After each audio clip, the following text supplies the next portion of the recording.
There are some great examples from around the region that are a direct result of the governmental support that we've seen. So the Ohio Creek Project is a great example. This is local, hyper-local students and city officials working together with university officials and leveraging that work into federal grant that has now is now having a direct impact on the ground. And one of the things we're really excited about at the Bay Foundation is when we're able to leverage those projects into green infrastructure, into green space, in addition to mitigating flooding. So briefly, the changes on the federal policy, which is part of what's driving our conversation tonight, is we are seeing a number of information sources shifting on the federal level. So the removal of climate.gov, which is a disaster database, has been discontinued as of July. There's a lot of uncertainty on federal staff that support us. So we have seen a number of NOAA employees in particular take buyouts or leave the agency.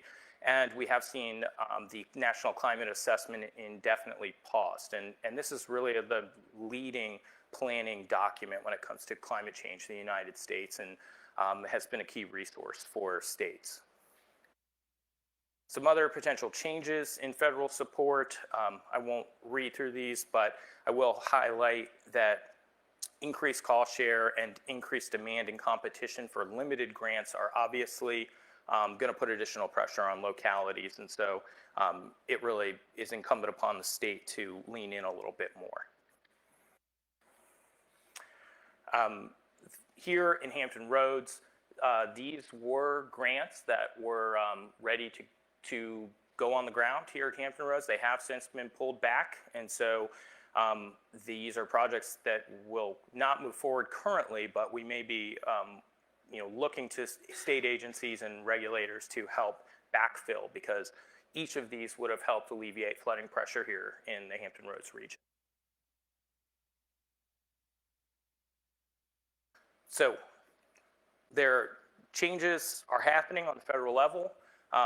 Main thing we can do here in Virginia is try to adjust to make sure we are still as prepared as possible. There are, like I said, a number of key programs, both planning efforts and funding efforts, that are ongoing. There are some other items that have been identified as helpful for Virginia to look at. One is maximizing co-benefits across government. This is something that's been out there for a while, but looking at your programs and saying, can you plan for future environmental conditions across your permits, across your programs, to make sure that we are not wasting money in one place that could serve multiple benefits for the state. Adding resilience as a scorable objective to programs is something that we'd like to see across government as well. Funding, that's the name of the game, that we're trying to get these projects on the ground. And so we would like to see stabilizing those existing programs and do a reevaluation of our programs in light of federal cuts to make sure that Virginia is still able to meet the need. And then the final thing is reevaluate our climate readiness considering federal changes. We know that there's a lot of information that was coming to the states that no longer is. And so we may need to rely on our university system and agencies to sort of backfill that capacity. And this will be a conversation that we'll be having with our legislators. So there's my very awkward transition to that part of the evening. So,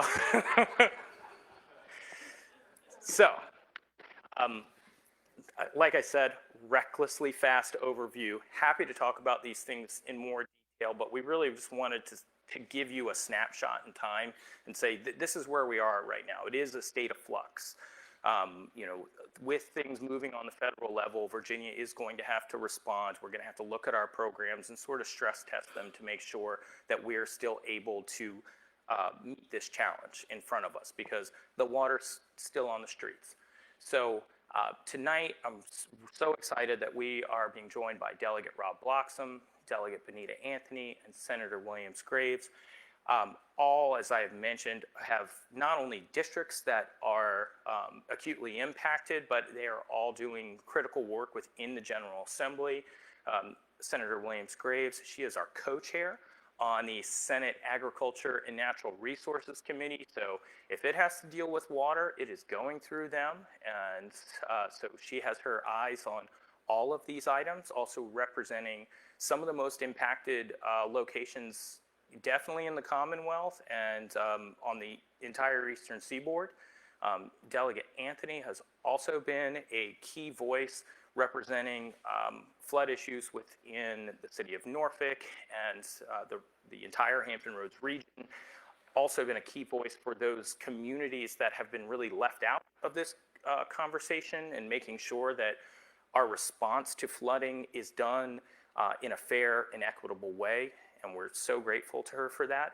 And as I've already mentioned, some of the things that Delegate Bloxom has done, but he has really been key in forwarding this conversation in the General Assembly through both the Chesapeake Bay Commission, his work on the House Agriculture and Natural Resources Committee, and his work as a budget conferee to make sure that we are putting money into these items in the budget.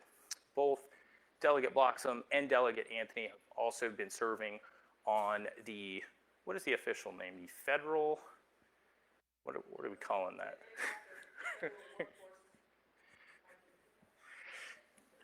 The committee looking at whether or not, yeah, the committee evaluating what the federal cuts are and how we're going to respond to them, if at all. So really critical work, and the flooding space is one of those areas that was identified early on, that we have seen some direct cuts and likely see some additional ones in the future. So we're so grateful to have all three of you. Would love to give you each some time to kind of talk a bit about your district and your perspectives, and then do some question and answer. Why don't we start with the senator? So I'm the unofficial co-chair. I want to make sure that I say that because that is not actually my title. Official for me. Unofficial, right? Yes, unofficial from Jay. So I don't have enough hands for all of this. Hold on to that. I got you. You can be my mic. Thank you so much. I appreciate you. You see, we all get along so well together. So good evening. I am Senator Angela Graves, representing the 21st Senate District in the Commonwealth of Virginia, which is about 93% of the city of Norfolk. And I want to start out by thanking the Chesapeake Foundation for convening us tonight and for their decades of leadership protecting Virginia's most vulnerable natural resources. It's an honor to be here with our delegate from Norfolk, Delegate Bonita, and also our former delegate from Norfolk, but still currently in the House, Delegate Bloxom. As one of the senior members on the Agriculture, Conservation, and Natural Resources Committee in the General Assembly, I have the privilege of helping to shape many of the policies that affect our land, our water, and our communities.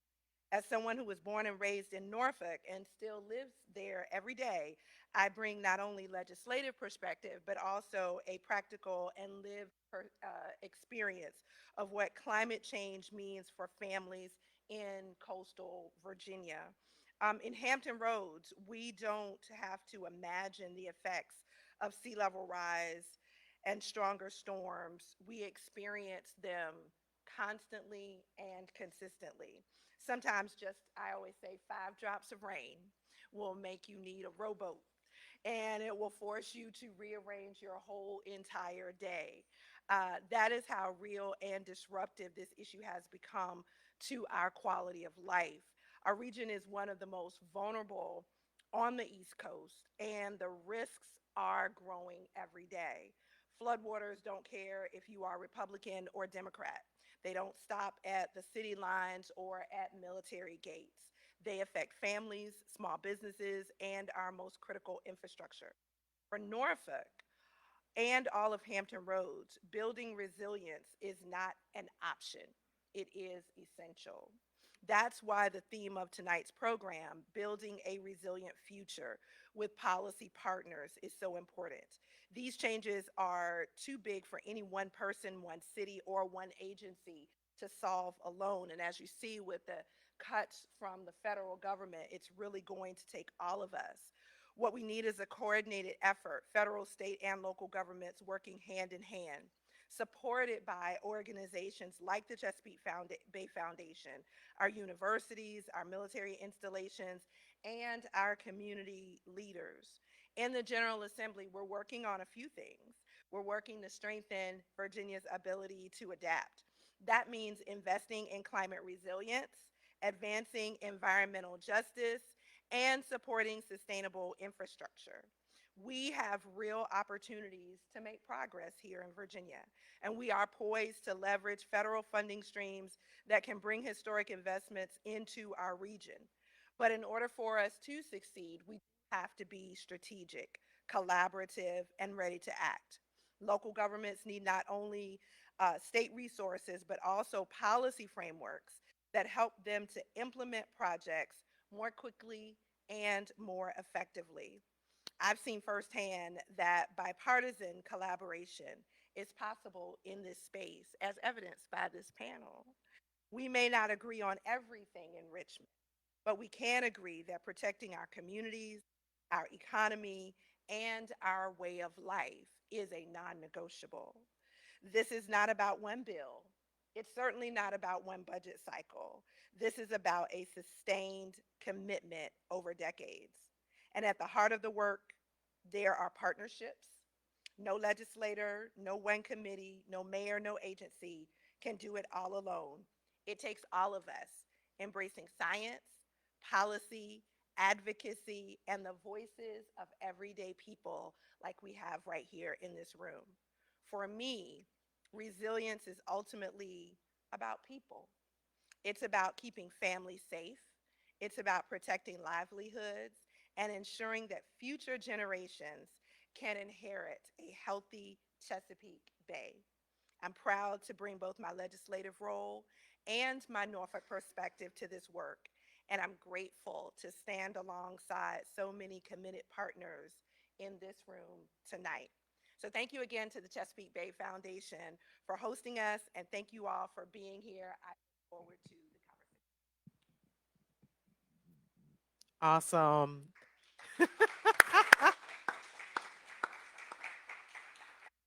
Good evening, everybody.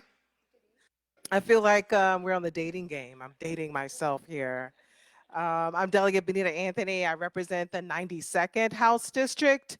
I sort of have like the reverse boot that covers 1/4 as far as House districts in Norfolk.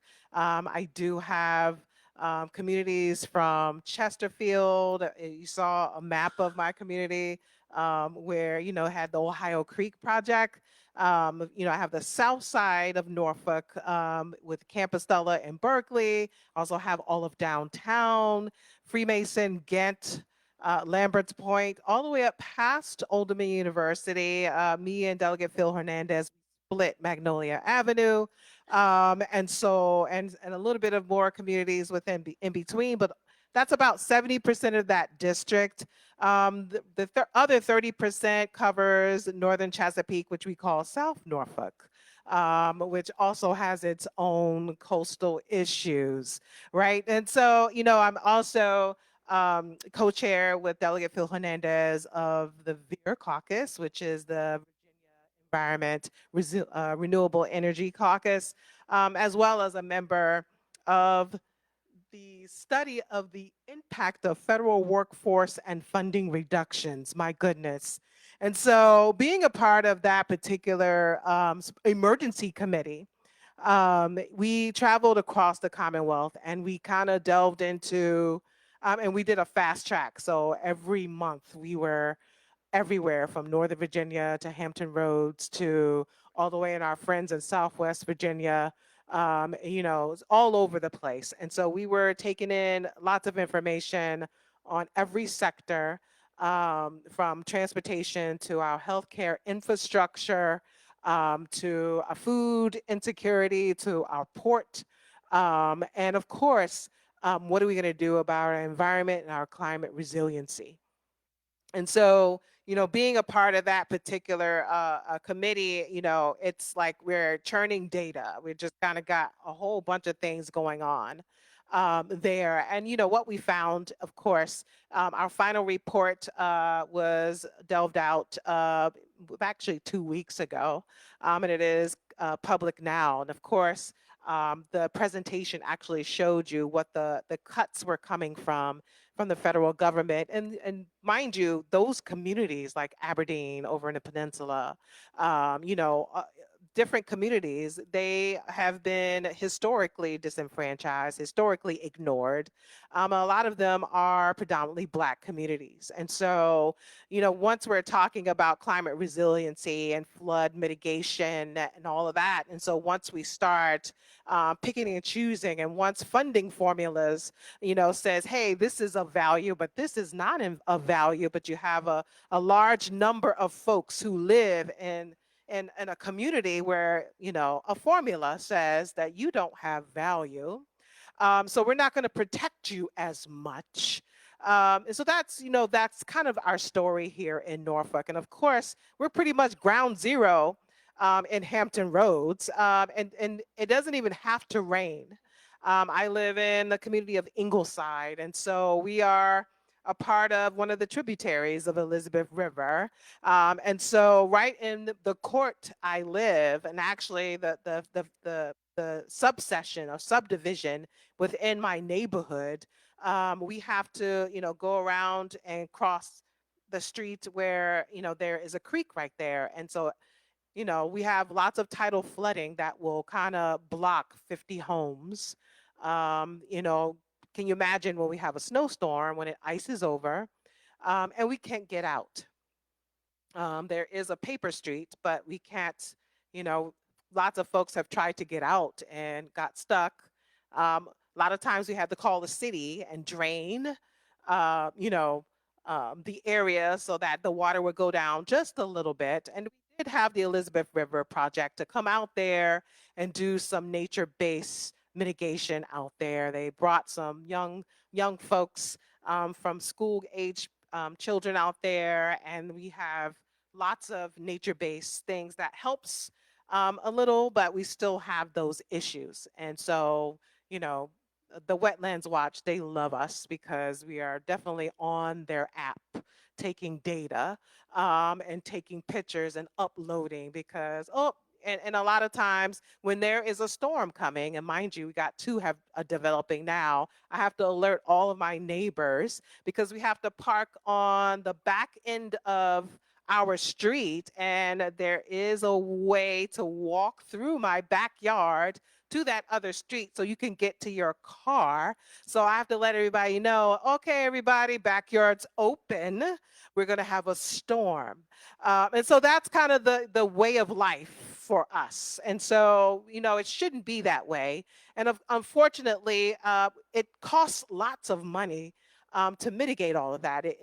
We have to think about infrastructure. We have to think about access. How in the world we're going to make sure that we are thriving within our communities. And so that's a way of life. And so us being on the emergency committee, of course we know about how policy crosses over into making sure that our communities are safe.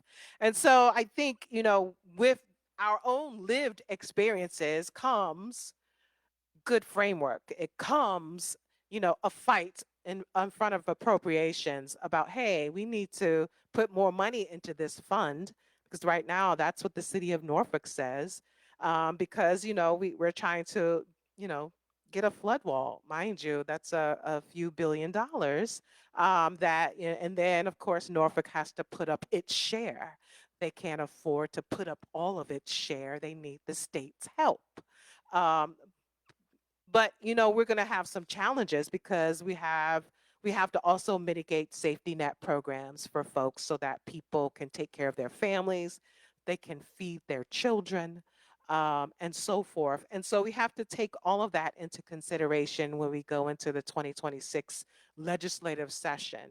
And we already heard the charge from the chair of appropriations. We are not digging into our rainy day fund. However, we still have to be fiscally sound here in the Commonwealth. And so, that's kind of, what we add to the mix. We know we legislate from our lived experiences, and we have to let people know, hey, what happens to you happens to us. And especially if anybody has been in downtown Norfolk when there has been a serious downpour. Oh yeah, you know what it is, right? So you can already anticipate it. You keep boots in your trunk just because you have to go in and out of there for work. So, mind you, because we have these developing storms out on the coast, we're always on the lookout. We're always on edge. And kind of the running joke in Norfolk is half of Norfolk is sinking, which is actually a little bit true. I mean, when you're only about an average of 7 feet above sea level, right? It depends on what different area you are. Mind you, my neighborhood is about 13 feet above sea level. However, it doesn't have to rain for us to get trapped by water. Mind you, a community like Berkeley is minus 3 feet below sea level. And the cost benefit analysis of the Army Corps says you're not valuable enough to have some gray infrastructure for us to protect you. So that community is on edge, and they are fighting for their lives. And so that's kind of, I wanted to throw that out there into this conversation to get us thinking, and just get us moving forward, and just note that we are working diligently to make sure that the Commonwealth is taken care of. Thank you.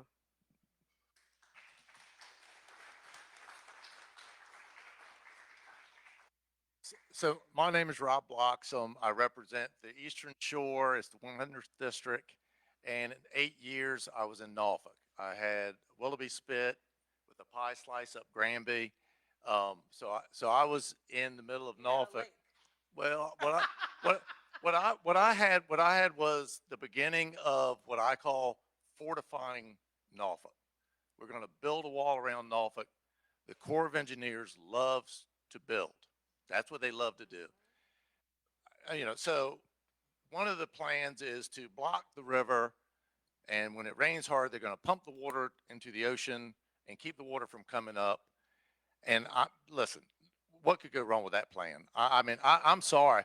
I think Virginia Beach saw it. They've got a wall blocking whatever it is. It's in the middle of the city. It's not my area, but they had flooding this last year. They had the wall. The pumps didn't pump enough. They had temporary pumps. I get it, but the pumps didn't pump enough, so you had flooding. So let me give you a little bit of background on the Eastern Shore. What we're going to do, we're not going to fortify anything. We're going to retreat gracefully. So if I'll give you sea level rise from climate change or from the water warming of 4 to 5 inches, I'll concede that to anybody over the last 50 years. And the reason I say that is because the water has risen at the Bay Bridge Tunnel, which is down to Jamestown bedrock, 5 inches in 50 years. However, the other problem we have, Norfolk is sinking. Built on the marsh, it's sinking. The Eastern Shore, we're settling. We had a meteor strike in the middle of the bay. For lack of a better word, it fluffed us up, and we're settling. And there's nothing we might be able to build Norfolk up by keep piling on and trying to build the buildings up, which is extremely expensive. Eastern Shore, we're going to retreat gracefully. We've been doing it for over 200 years. There's towns that I can point to. Franklin City had a railroad tracks went out to the marsh, and then you went to Chincoteague. That's on the other side of Greenbackville. That's gone.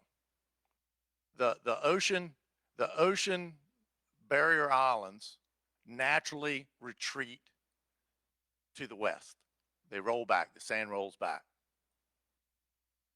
There is the inland waterway that used to be behind the island, and I used to use this pole as a surfing where I would know where I was on the beach. That pole is now in the surf. The only thing left of the island is the marsh undertops. The grass is going to, if the sand rolls back, the grass grows up. The inland waterway is shut down pretty much on the eastern shore. And we just have to adjust. There's no way the federal government, state government, local government is going to be able to stop what's happening. Marsh, you have ghost forest appearing. So I don't know if I heard we lost all this marsh. Well, I think if you do the math, you might have gained a lot of marsh too, because you got ghost forest now, which is where salt water kills the trees and it kind of migrates. So, we've done a lot of stuff in Richmond. Give Governor Youngkin credit. He said we need a resiliency officer. He came to me the first year, and the first thing I said to him was, I thought we wanted smaller government. What do we do? What were you asking for? And it wasn't, to me at the first time, it wasn't a well thought out plan. He returned with it, and we came up with a resiliency officer, and the key plan for him is a coordination. And when you say coordination, you say, okay, across state government, what does that mean? All right, VDOT. The Eastern Shore will probably lose in the next 10 years 40 miles of linear road. It will consistently, the tide will consistently at high tide probably cover, linear footage. So VDOT has to be in the mix. VDOT has to be in the conversation. And you say, okay, what do? You build it up. Problem with building it up is if there's a drainage, you just created a dam for the people on the other side that their house is going to get flooded. So, there's a lot of ways to look at this. The Federal Impact Committee that we looked at, there were a lot of the grants that were postponed or stopped or halted. Some of that's going to sort its way out. I don't know where it's going to land on that. Everything, there was a war fought in 1861 and decided a few key things: slavery, taxes, and states' rights. Federal government is above us. They make policy. It rolls down to the state. We adjust, make adjustments, then we roll it down to the locality, and they have to adjust. And then they roll it down to us, to the citizens. That's kind of the way it's been for 150 years. So that's what we'll do. We've done it with every administration that's come in, and we'll do it again. So on the other things that I'm trying to think, Jay, about, we put $100 million, I think, in the resiliency fund, or that's the loan. Is that the loan fund? You put money in both. We put money in both. Yeah. So the community loan is where you can get a low interest loan to try to help yourself, help your property. And then the community, we're trying to do things where we can max out federal dollars. And that's one thing the resiliency officer was really trying to pick on, is how to max out federal matches on that. We'll see how all that program works out. I'm not as pessimistic as Jay with his, his gloom and doom. I do oysters and clams as one of my jobs. So I'm on the water all the time. So the tide, yes, is higher than it was when I was a boy. 4 inches, 5 inches, 4 or 5 inches in erosion when you're talking sand is a lot. It takes islands away. It takes Tangier away. You talk about it doesn't take much to hit that level that's a little higher that takes it away. So, and that's really where my background is, where I try to figure out a way to solve a problem. There will not be enough money. You might be able to fortify Norfolk. There's a lot of assets in Norfolk, a lot of military assets. There's a lot of, you might be able to build a fort, a wall, for lack of a better word, it'll be a castle. But I even think they came into a problem because some of the residents said that the wall was too tall, and they complained about the wall being too tall, so they had to redo it. So right. So you kind of see where where it's got to be a give and take, and the same thing with the Virginia Beach is going to be, they're going to decide where to put the assets. I don't really think it's going to be in my district. And I'm looking at the way cause I'm here to the Bay Bridge to Little Creek. So I've got Little Creek, I've got the Lynn Haven and everything in between right here. I've got a lot of ways water can come in. I'm just not sure how Virginia Beach is going to plan to solve that. Because then you got Little Creek, which is Norfolk and Virginia Beach have to work together. You know, maybe yes, maybe no. Yeah, that's always where it's always been great. Yes, ma'am. You have a question for? Yes, ma'am.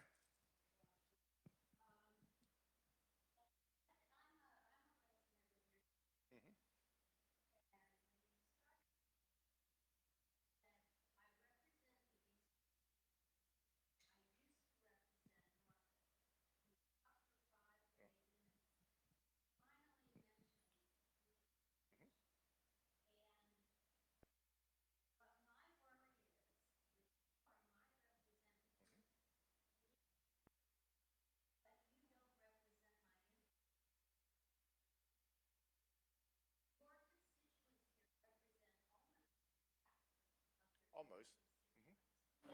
Yes, yes, ma'am.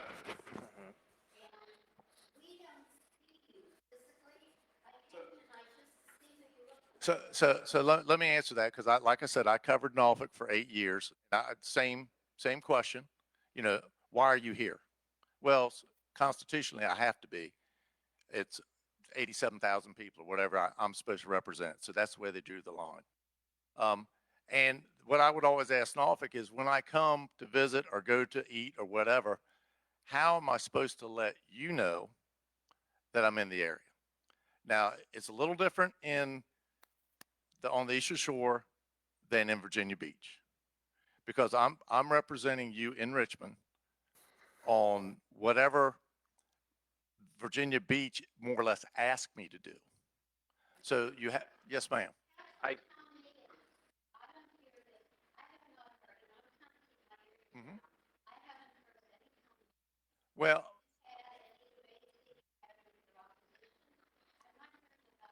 yeah, we've got a ma'am, okay, we've got a debate coming up, and I'll talk to you afterwards, ma'am. I mean, I have no problem coming over, but I will say this: I always want to be asked to come to a meeting. I'm not going to show up to a Civic League meeting and pretend like I should be talking.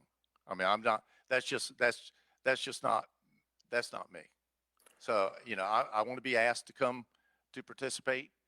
Gladly come over. This will be the 5th time in 4 days I've been in Virginia Beach this week. Yes, hi, sir. folks. We're going to actually, we had a lot of folks use the Mentimeter app, and so I do want to make sure that their questions get asked before we move out to the audience, just because the list is long, and I want to make sure that we get through them. Okay, I'm going to try and go in order, and thank you all. These are really thoughtful questions. So one of the first ones we got is pertaining to, well, really, I think Delegate Anthony, you spoke very eloquently to this, but have any of you had your businesses or your family homes directly impacted by flooding, either tidal or heavy rainfall? It was a question we got from the audience. I think it goes back to your question, your statement about lived experience. Yeah, absolutely. I can tell over the years I've been in my home ever since I was 6 years old. So probably for a little over 50 years. And so every time there is a rainfall,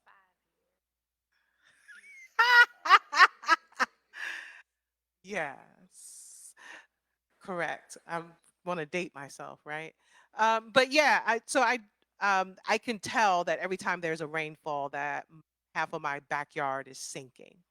And so I have an engineering background, and also I specialize in modeling and simulation. And so when I looked at the modeled maps of even if they did supply Norfolk with this flood wall, that my backyard will still be sinking in about 50 years. still, even with all the mitigating challenges. And so that's what I have to live with every day. So are we impacted? Yes, every time we have to go throughout the district. And basically, when it rains, downtown Norfolk is a pool. When I worked at Old Dominion University, yeah, it was a challenge getting home. So we are living this experience. And when, people say, hey, we kind of took a look at the drawing. We don't like that wall blocking my view. I have to listen, especially my neighbors in Freemason. And so that's the challenges, listening to experts. And that's why we bring stakeholders to the table, right? Because we are not the experts, right? And so we have to listen to science. We have to listen to experts who are doing this work on a regular basis. We have to look at data, because without good data, we can't do the right thing. So every now and then we have to say, okay, we need to collect data on this, and we got to put in a study real quick, and then we need a report out. But we have a responsibility of using that report and telling our constituents that this information exists. And then what are we going to do with that information? We got to do something with it. And so, yeah, I live with flooding every day. When the moon comes up, I flood everything, flood. So I have lost a vehicle to flooding. It was Isabel. And I listened to, he's my husband now, but he was my boyfriend then. And he said, oh no, the car will be fine. I had a Honda Civic. He had a Lincoln something or another. And I was literally in the cul-de-sac with the water like here. I get the shakes every time I have to drive through any kind of water, because that was just traumatic, to sit in the cul-de-sac in the car with the water in the car with you, right? And then to hear the folks tell you that the car is totaled, and that was one you had just paid off. Okay, so that's that is traumatic. It may not mean a lot to folks, but if you're a golfer, my husband keeps golf clubs in the garage. He's lost 3 sets of golf clubs. We've lost 2 lawnmowers. We live in Poplar Halls on the water. And so every time there is a storm, now we take the cars and we park them down the street and around the corner, and we wade back into our yard. Once the lights go off, I check into the Marriott. But those are the things that we deal with. The highest storm that we've ever had um, was there was the fire hydrant. That's kind of my that's kind of my gauge for if I'm going to make a reservation at the Marriott or not. If I can see, if all I can see is a little top, I'm making a reservation, because it's not going to get any better. And if high tide hadn't come in, right? Our mailbox is one of those pole in, and it's got the mailbox on top. Right at the base of the bottom of the mailbox itself, the whole pole is underwater.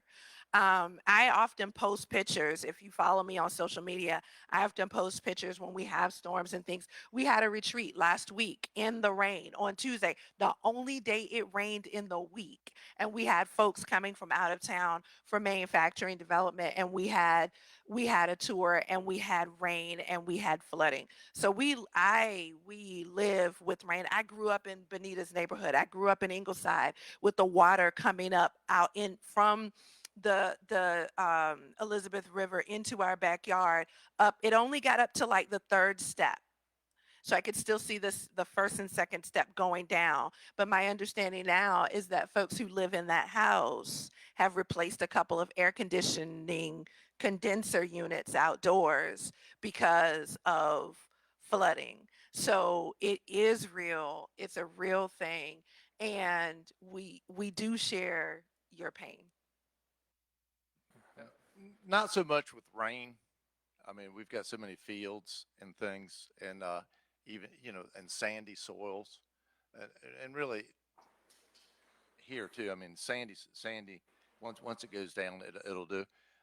We're more concerned with the hurricanes or the big storms. had water in the yard, lost one car, but you pretty much just watch the weather and then you move it up the hill. And if you can ride through Chincoteague and see blocks in the yard. That's for when the storm's coming. They'll jack the car up, put the blocks in the wheel, and get yourself 12 more inches, and that's what they do. So we just like I say, we more or less just adjust. So.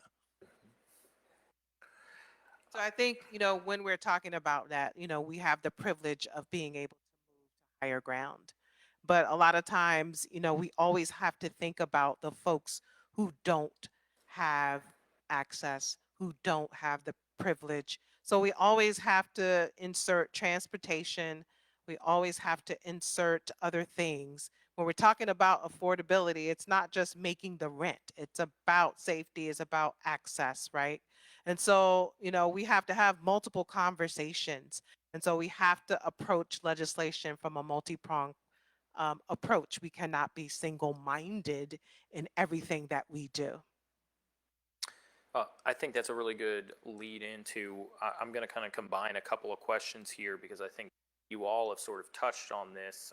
Delegate Bloxom talking about rural communities just aren't going to have the same options on the table.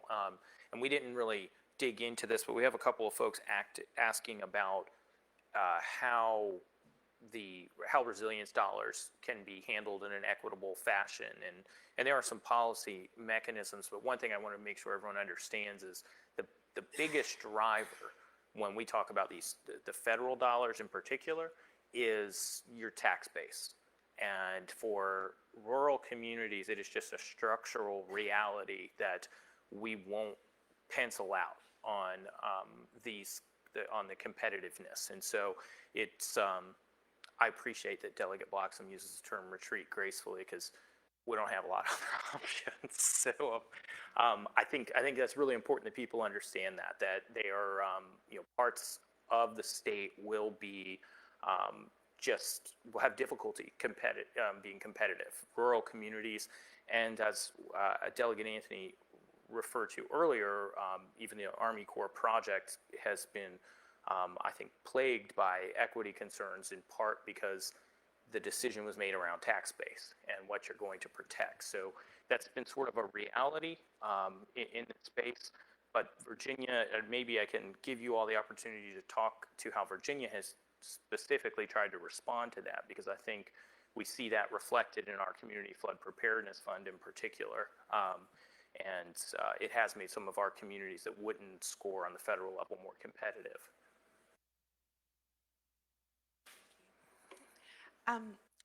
In terms of equity, I think it's safe to say that number one, we have to acknowledge that climate change is real and that things that are happening today were not happening 10, 15, 20 years ago, and that things are not necessarily going to get better if we do nothing. They are going to get worse if we do nothing, and it's going to cost. And there are all kinds of folks who have all kinds of ideas, which is one of the reasons why I think it takes so long to agree on something. Sidebar in that in the Senate and in the House, we appoint judges. One of the judges was a guardian ad litem. When the two parents can't agree on custody, their guardian ad litem is there to protect the child. And the best way that I heard a guardian ad litem put this is the same way that I have for all these different flooding plans. She said a good guardian ad litem ends up with a decision where neither parent is ecstatically happy. That means nobody got everything that they wanted, right? But everybody got a little bit of what they wanted. And what ended up happening was in the best interest of the child, or at least that's an ideal situation, right? So with the flooding plans and all of the options, we say that we want professionals to tell us what to do because they are the professionals. We say we want trained people to tell us how to handle this because they are trained people, and we collectively or not. It's not what I do every day. I sell real estate.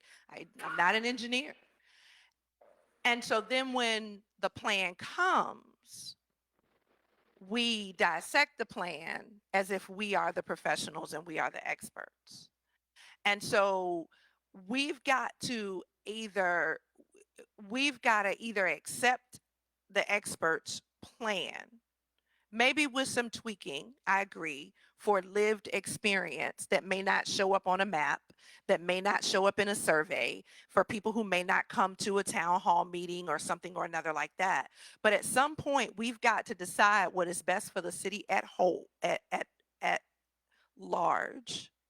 Understand that everybody is not going to get everything that they want. And there may be some other way that's better. I mean, we could have lived longer 10, 15 years ago if we knew what we know today. But we do better today than we did 10 or 20 years ago because we know better. We cannot predict what will happen in terms of better solutions in the future. But we can look at past activity and what the professionals and the engineers do tell us to protect the bulk of our city while also making sure that those communities that are often overlooked and often underserved have a voice at the table, even if those community members are not at the table. And I think that's where we come in the legislature. That's where relationships between legislators and city council and county supervisors and community activists and all of those kinds of things. I mean, we don't hardly see really the folks in Washington. They got their hands full in Washington, and that's a full-time job. These are part-time jobs for us, right? And so those relationships matter because we are responsible for making sure the information is communicated accurately and that we are taking into consideration communities and neighborhoods that have been overlooked. I'll say this one last thing. We did a revitalization of Tidewater Gardens. If you've been living here long enough, you remember when it was Tidewater Park. And then it was Tidewater Gardens. And now it's the St. Paul's Quadrant, right? And all of those is 618 units running off of one boiler with no central heat, no central air. Well, central heat, but no central air. And flooding consistently, flooding. A person who is disabled, a person who is a senior, a person who cannot work, a person who is, even if they're not working, forget the reason, is ill equipped to continue to be able to deal with a continuing flooding situation. And one of the things that we looked at is that the community really should have never been built where it was built because it was built going against the water. Now, y'all know water wins every single time, right? Water wins. Man, water, water wins. And so when we did the revitalization plan, there's a greenway waterway that lets the water do what the water is designed to do. And we just did our thing around it. And so all of the people who are in that community, who were in that community before we tore it down, have the option to come back to the new community. Ideally, flood free, because we are going to let the water do what it do, and we're going to do what we do around the water so that we build up a better community. And that is where equity, in my opinion, really comes from.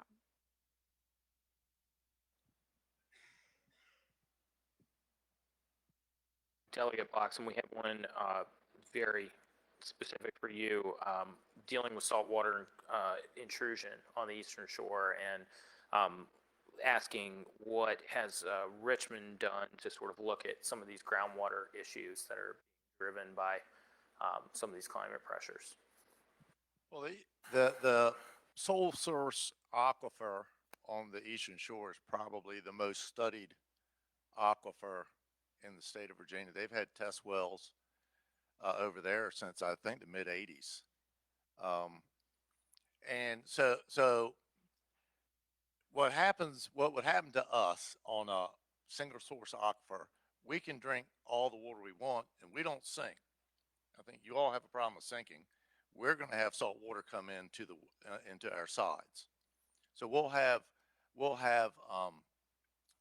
what's called solidification or whatever for of your water, and it comes and goes. I mean, if there's a high water usage, some of the people on the extreme edges might have some salt water, and then after it rains, it pushes out or whatever. It clean most of the time it cleans up. I think Greenbackville was having an issue. Um, so I mean, we're really from a point of view. I mean, we've been studying it for years, and we don't use near the amount of water that we used to historically. I mean, we used to have canneries every 5 miles, and the reason canneries make so much money is that you sell water with your vegetables.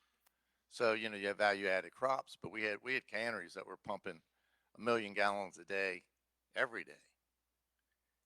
Some of them pump more than that. So I mean, right now, if I understood the whole question, I think our aquifer is pretty solid, and we have a pretty good handle on that.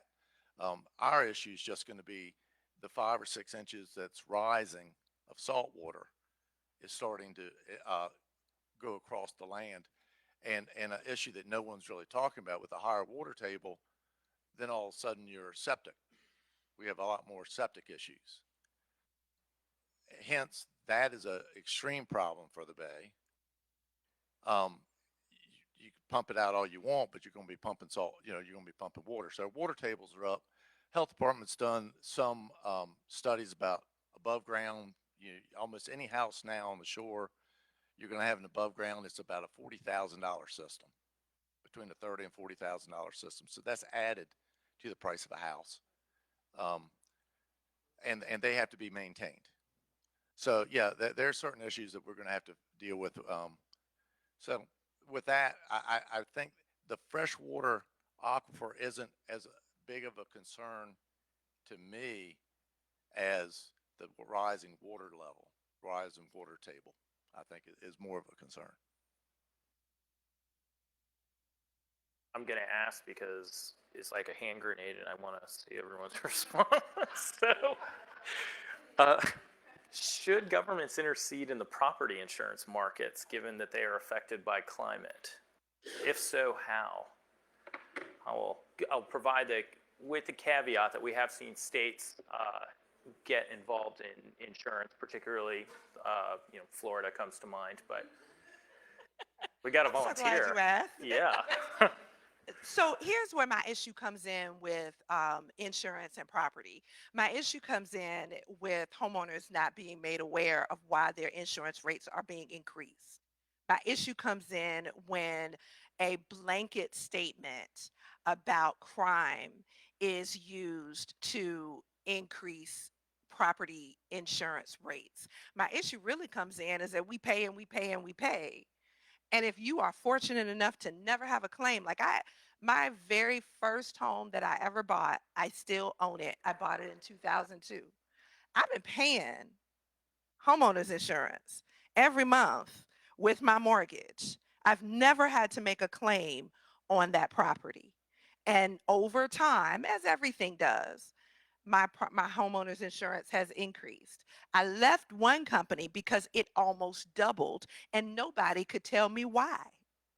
No claims, relatively safe neighborhood, the whole 9 yards. And so my issue with insurance companies, I know we have to have it, but I think I've funded somebody's retirement with my premiums on that one house, right? And so I think there should be, I would often say on car insurance, if you've gone 5 years and you've never had an accident, maybe the insurance company could give you 1 year for free. Like, can you give me 1 year of coverage? Because I paid you for 5 and I've been a safe driver. You know, I think there are some innovative things that we can do with insurance companies, but I think there needs to be better clarification about how and why, other than we want to increase profit of insurance companies, that they're not hitting the profit margins when they are a requirement in so many instances. If you own your home outright, you don't have to have insurance. But if you have any mortgage on it, the mortgage company is going to require that you have homeowners insurance. And depending on where you are in the flood table is going to determine whether or not you're required to have flood insurance. And so I think we need to have more clarity. I think we need to have more transparency when it comes to things like that. And I'm not saying if you have a claim, a claimable situation, you shouldn't make the claim, because that is what insurance is there for. But if I have legitimately not had a reason to have a claim, then there should be some reward in that for me and you and everyone else, right? Maybe a couple of shares of A stock or something. I don't know. But there should be something. And if we're going up on insurance, we need to understand, as homeowners, as car owners, as business owners as well, and long-term, don't even get me started on long-term care insurance. We need to understand why. What is the premise? What is the basis? What is the foundation for this increase? And I think that might at least make people feel a little bit better. You might not like the answer, but at least you have an answer.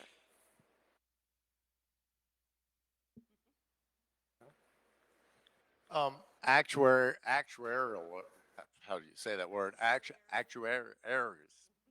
Um, you know, I'm glad nobody had a claim, but the odds are, the chances are, I mean, that's what they do, and they're grouping you with me and with everybody else.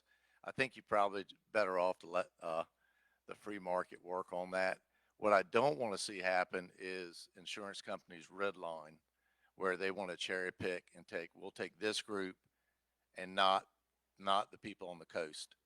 Um, Farm Bureau actually, they were going to do that one time, and then if you really look at the losses Farm Bureau had received, they were in the mountains. They weren't on the coast, and they changed their tune when they really studied it. So, but no, I don't think government. We have a hard enough time handling what we do. I don't think we need to take on a whole lot more on that. Questions pertaining to wetlands. First, I want to clarify, a couple of you referenced the statistic in the slide. That is from Virginia's Coastal Resilience Master Plan. That statistic, just to give it full context, is through 2080 at current sea level rise projections, that's what we are anticipated to lose in the tidal zone. But I think the follow-up part really is probably to you first, Delegate Bloxom, that is interesting, and that's what kind of work or what can be done to help build up wetlands. And I think it might be interesting to talk a little bit about what's happening on Cedar Island. So it's an interesting conversation when you talk about dredging and what to do with the spoils. Historically, we've taken them to a spot off the coast and dumped them. But I mean, most of the spoils now, sometimes the soil type isn't good enough to build up the marsh. But if you look at the marshes, everything's migrating to the west. If you harden the shoreline, that pretty much stops the marsh migration. If you can give it a slope or low-lying timber, sooner or later that timber is going to turn into marsh. It's going to go into a ghost forest stage, and then the marsh grasses will go back. I prefer, when I dredge, I've always said we need to use beneficial usage, but I've been a big proponent of spraying the marsh to build it up. And then I've had people say, well, you're going to kill the marsh grass if you go more than 4 inches. Well, yes, you might. You probably would. The problem is if sea level rises above the marsh or goes faster than the marsh can go up, the marsh is going to drown. You'll see, and what you'll see in marshes, you'll see short grass and you'll see tall grass. Tall grass is typically where the water comes every tide. Short grass is usually harder, and at a full moon tide, it'll cover it. But for the most part, you could walk on it. I think they used to graze cattle on it, in fact. So, as far as what we're doing, I think if you can give areas for the marsh to migrate back to, and that might be in some form of tax credit, because the landowner is going to want to harden and save their land, save their house, save their yard. You know, and that's natural. That's, you know, what I think, um, building up. But at some point, to save marshes, we're going to have to rethink the way we're doing it. Building a new marsh, I think, is extremely expensive. I've tried to talk to Nature Conservancy about having a wetlands bank, similar to what they do for, they create marsh in the middle of a field and they sell credits. And I'd rather them do shoreline restoration and sell those credits, because it's more expensive to do shoreline restoration than it is to bulkhead. Bulkheading is just the simplest, quickest, cheapest way to do it. And there are places that you have to use that because the current just won't, nothing else will hold. But on that, I hope I answered the question, what you're talking about, Jay, but that's. I think you did. And the question around beneficial reuse is really picking up steam. And I think we've heard from the folks I think at Tangier as well. I think the cost, if we could figure out a way, when you're talking about land banking and all that, where you have a bank that you can buy out of, if someone could be able to set that up appropriately, then we could create money for the waterfront owner to invest in shoreline restoration, to try to keep that, to give that nice slope instead of having a steep bank where you're going to have just chunks of dirt fall in. I'm gonna come talk to you about that later. We have a couple of questions about funding here in Virginia.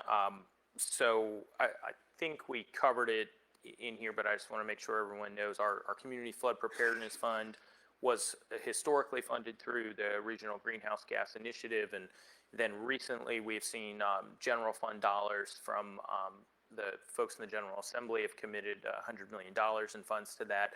So we've had multiple funding sources. I guess asking you all to look into your crystal ball for the next couple of years. Or do you think Virginia is likely to rejoin RGGI, or are we going to be looking at other sources to fund resilience work in Virginia? I'm so glad you brought that up. Of course. I mean, even the residual funds that were in RGGI, we have, Norfolk is still benefiting from that. However, in order for us to be able to benefit even more, we would need to rejoin the Regional Gas House.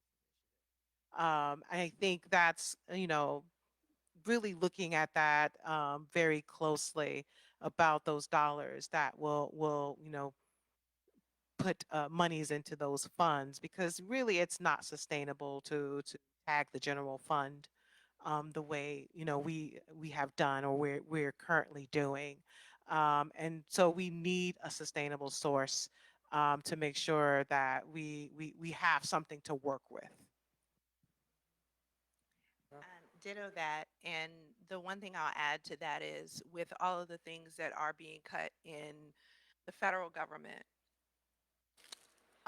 everybody is going to kind of look to the state legislature to say, hey, we need you guys to come through. We need you to ante up a little bit more. And one of the things, when I was a freshman member of the General Assembly, they said the first job that you have is to find your office. The second job you have is to find a bathroom. And the third job that you have is to find your way back to your office. I still have yet to find the money tree. And no one's told me where it's planted. No one's told me where it's growing. And unless we have one, we are not going to be able, as a state, to fulfill all of the stopgaps that may be needed based on projects and funds being cut from the federal government. And so people like to say that elections matter, and that goes across the board, good and bad. But we've got to make sure that we're able to sustain ourselves as a state. There are a lot of great projects that we are working on. There are a lot of great projects that are needed. but there may be some great projects that we may not be able to fund.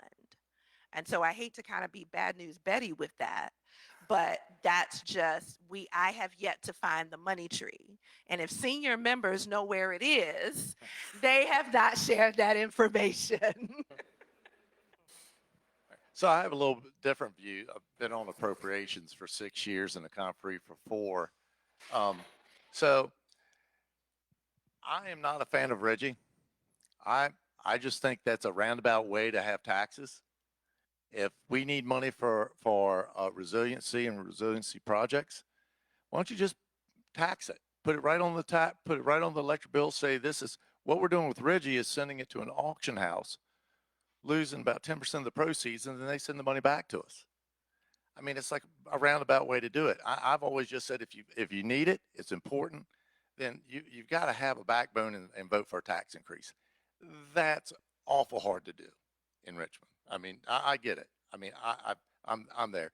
The last 4 years, 5 years, it started with Trump in the first one, Biden with his the amount of money that was poured on the state of Virginia, on all the states, was incredible. The money flow, Virginia's never seen this type of money flow. I mean, we're still flush with cash. We've got 15% of our budget in reserves. I mean, we are sitting Virginia, and this is to the credit of the now chairman of APROPS, the chairman before him, and then I'll go as far back as Chairman Jones 10 years ago. We have always been very conservative with our spending. And what the chairman said this year, kind of forecast, that bucket of money is running out at the federal level. We can see it with their actions. You can see what we're going to have to do. And I told all my nonprofits, I said, go back and look at what you're spending in 2018. Go back and look at your budget and be careful, because the money that you got, any enhanced payments that you got, you can pretty much guess they're going to go away. Enhanced because of COVID, enhanced because of the different tax codes and stuff. So that's that. We're going to have to go back to the business as it used to be, which is having to be very frugal, being very careful. Having said that, I'll go back to what I said before. I'm not a fan of Reggie. Reggie is sending money to an auction house and then letting them send it back, and they're keeping some of it. I just don't get it. I mean, I want the whole pot. If we're going to take it out of Virginia's pockets and you're going to put it on the electric bill, I want it all. I don't want to give it away. So, I mean, that's just so, there's a lot of reasons for joining Reggie. I mean, we've already told in a bill, in a separate legislation, that we were supposed to be green by 2050. I think it was. We told Dominion, you have to. And then we added Reggie on top of it, like, oh, by the way, we're going to help you do it. And I'm like, no, it was a way to raise money. And I just thought that we need, if you got to do it, you got to vote for it and you got to put it on the bill. Thanks to all of you. I do have a follow-up. Given that there is a lot of focus on how we're going to be able to fund resilience efforts moving forward, do you all think there's anything the General Assembly could do to incentivize public-private partnerships, or getting the private sector more involved in resilience? Absolutely. That's what we're talking about, a multi-pronged, process. It's not just going to be on the Ag Committee. It's going to be on the Finance Committee. It's going to be on Appropriations and Finance. We're looking at, trying to modernize the entire, tax infrastructure, and how in the world that we're going to build those public-private partnerships to be able to add more money without, inflicting harm of raising, ratepayers' bills, right? So nobody wants to pay more money. We're already, feeling the pinch at the grocery store. We're already going to feel the pinch when it comes to our health care. And so those are the things that we all have to consider. And so that means that we're going to have to talk across committees, across the aisle, and talk to our stakeholders, our experts who are out there, and really come up with some strategic things that is really going to be transformative. And so that's the way we work in the General Assembly. And we always have to think about, what's beneficial to one region may not be beneficial to another region. So we always have to consider, across the Commonwealth, because we pretty much live in 5 different states, right? I mean, we have regions and they have their own personalities. Not every locality is the same. And so the way that we have to, delve out legislation, from the state is to give localities that flexibility to do what they need to do and also give them the funds to do it, but also giving them strategic approaches from the tax infrastructure, to, the transportation infrastructure, to what happens on agricultural and resources. And so those are the things that we have to take into account. That's why you vote for a diverse legislature with people of different backgrounds who can add to the conversation. I think it's going to be by necessity. I mean, the private people, private industry are going to need to be protected as well as, and it's going to be in everybody's best interest to work together. And everybody's going to have to put a little skin in the game. I mean, to get government money, you're going to probably have to put up matches. So I think by necessity, that's going to happen. Well, folks, unfortunately, I know we have a lot more questions, but perhaps our members can hang out if you want to ask them directly. But I'd like you all to join me in giving them a round of applause. That was a lot.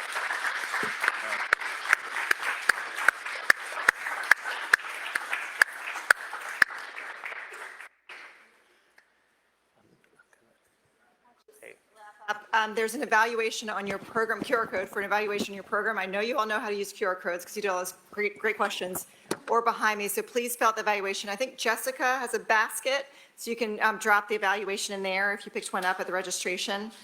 There's a next lecture, the impact of fisheries, the impact of climate on fisheries, October 14th. Hope you can come back, and registration is on your program or behind me. Also, 5 things that we can think about as the upcoming election. Early voting has started. Please ask these questions to your candidates. And Lisa Renee Jennings has a wonderful Voices program, volunteers at Chesapeake Stewards, starting tomorrow night. Please ask her about it, or if you want to learn more, there's still a few spots left. Really incredible program. Thank you so much for being here. Thank you so much to our speakers. Really appreciate you all coming out into this important issue.